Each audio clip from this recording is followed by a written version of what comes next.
I am Lieutenant General Ulysses S. Grant, and you join me this day here in my library, where I should like to reflect with you about the Petersburg Campaign, or as it is commonly known, the Petersburg Siege, when it really was not a siege. Lee could have left at any time he wished, but he did not wish to leave. He was tethered to the rebel capital, Richmond, and had to stay between the Army of the Potomac and Richmond. So it really wasn't a siege. It was a widespread campaign. Earlier, I talked about, in the first part of this discussion, the lead up through the Overland Campaign to June the 18th of 64, when we essentially went into trench warfare and it became the siege campaign. For this discussion, I should like to talk about other matters beyond perhaps the siege itself, because there was much going on in the war and in politics. You see, when Lee was moved into his siege lines, because he was tethered to Richmond, he didn't want that. Lee's greatest strength was his movement, his quick movement. And I wanted to be where I could move and give him battle, preferably, hopefully, on the open battlefield. Unfortunately, that did not happen. There were some 9 different attempts to get into Petersburg and then into Richmond. I will not go through all 9 of those. As I said, I'm going to discuss other issues, perhaps peripheral issues, but issues that bore heavily on how I did what I did. The reason that I wanted Petersburg was because I knew that to assault Richmond head on was suicidal. There was no hope to do that. It was as heavily defended as was Washington City. So I decided to sidle around Richmond and went south of it to go into Petersburg, Virginia, because Petersburg was the nexus of 5 railroads that fed Richmond, 3 of them coming directly from the south, 1 of them coming from Wilmington, North Carolina, which was the last port still open to the rebels to get supplies. And 1 railroad, 1 of those 5, went west toward Appomattox, as it turned out. It became very important to Lee. Now, we got into the siege warfare and went through the debacle that was the crater on July the 30th. As I told General Halleck, it was the saddest affair I witnessed in the war. Too many things went wrong, but I will not digress and talk about the crater. Suffice to say, it was a debacle and a tremendous loss of life on both sides to no purpose whatever. Then into September and October, things became very active in the Shenandoah. I had put Sheridan in command of the Army of the Shenandoah, and he was charged with erasing it for the Confederacy so that Lee couldn't get any more supplies, no more reinforcements. He was dragging his sword a bit. Now keep in mind, this was the first major command for him, the command of an army. And he didn't know exactly how to do what it is that he wanted to do, or what I wanted him to do, and the president. So he was tentative at first, but then Lee unleashed early on Washington and nearly took it. And Sheridan engaged him in September and then again in October, and soundly defeated him, the end of the matter being in October of 64, when he defeated Early at the Battle of Cedar Creek. And it became so famous that he was even celebrated in poetry. And I should like to read you but one stanza of a poem that was written about Sheridan's ride 20 miles away when he was made aware of the Early's attack on him. Hurrah, hurrah for Sheridan, hurrah for the horse and man. And when their statues are placed on high, under the dome of the Union sky, be it said in letters both bold and bright, here is the steed that saved the day by carrying Sheridan into the fight from Winchester 20 miles away. And he goes on for a number of other stanzas. So he became famous in literature, and I saw to it that he was promoted brigadier general. So that was September and October. Now Lincoln's woes were that things were dragging on through the winter of 64, 65. There was a stalemate. We would move, Lee would counter, we would move, Lee would counter, and that went back and forth. Great loss of life, both sides being drained of men. Ultimately, the campaign costing 70,000 lives for both sides, some 62 for the Federals and 28 for the Confederates. But it was a game of don't lift your head above the trench line or you'd receive a ball through it, digging trenches and ever getting closer to each other. Altogether, when you count Richmond and Petersburg, 37 miles of trenches that were at one point within 1,200 yards of each other. And that's not far apart for two armies to be looking at each other, and certainly not far apart for a ball to reach from one trench to the other, which, as too many men to their demise found out. But Lincoln was struggling with a northern press that was not friendly, a Congress that had been in midterm elections changed over to a substantially anti-war Congress. He was struggling to hold together a coalition to advance the war. War debt is mounting at an astronomical rate, some $6 million per day. And he was pressuring me to take action, and I was pretty much stalled. The only thing that we could do was to work with the Shenandoah, and I had told Sheridan, I'm off-quoted about that, but if a crow wants to fly across the Shenandoah Valley, it needs to take its own provisions with him. And Sheridan, after he defeated Early, did that. He devastated the Shenandoah Valley. And so Lincoln is struggling to run the war. My greatest fear throughout the winter of 64, 65 was that I was going to wake up one morning and an aide tell me General Lee escaped during the night. Because I remind you, General Lee was not locked into Petersburg. It wasn't like Pemberton at Vicksburg. Lee could have left at any time, but his orders were not to do so. However, as the situation grew more desperate for the Confederacy, literally day by day, I kept thinking, well, perhaps Lee will take the initiative or convince Davis to let him move. Fortunately, Lee did not prevail upon Jefferson Davis, and he didn't move, and we ultimately defeated him. In the process of the fall, though, and into the winter, Sherman took Atlanta in September. I fired a 100-gun salute. Lincoln sent him wonderful congratulations.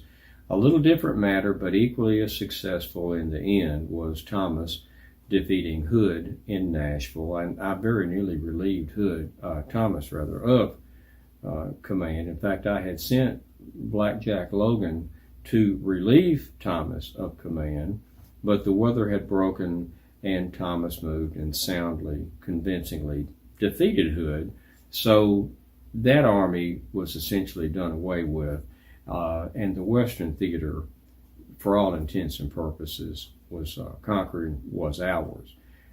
Attention and effort all focused on the Army of the Potomac in the Eastern Theater. So Sherman is marching from Atlanta to the sea, and I'm sidling around Lee ever further and ever further, stretching Lee to where in some places I'm told he had men 50 feet apart, and still getting the pressure. Now, about in August of 64, when the president was gearing up to run for re-election, he was so convinced that on August the 23rd of 64 that he would not be reelected. It was going that badly for him. He wrote a letter to his cabinet and had them all sign it sight unseen. And this is what it said.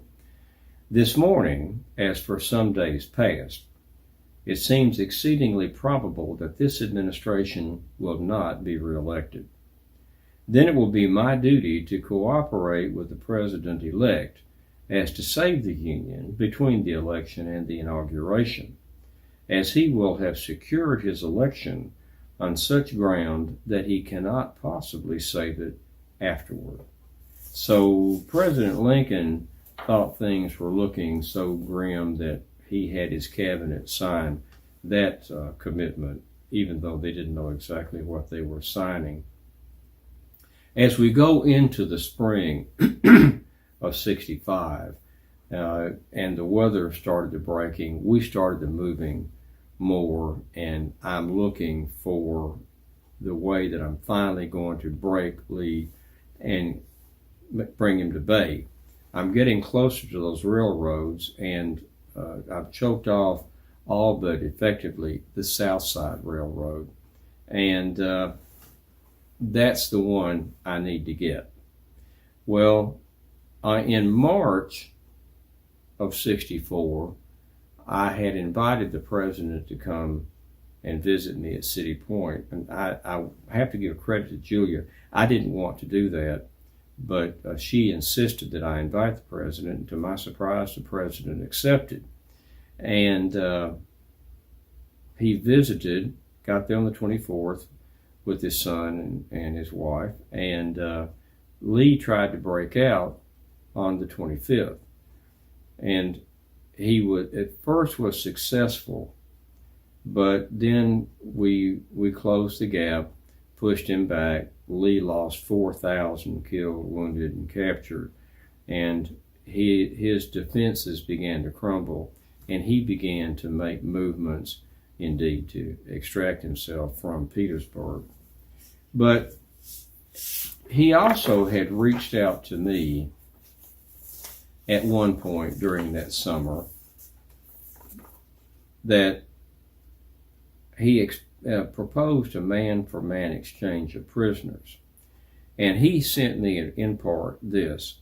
I told him that for an exchange that black troops would have to be exchanged equally with the white troops. And Lee replied to my statement, "Negroes belonging to our citizens are not considered subjects of exchange and were not included in my proposition."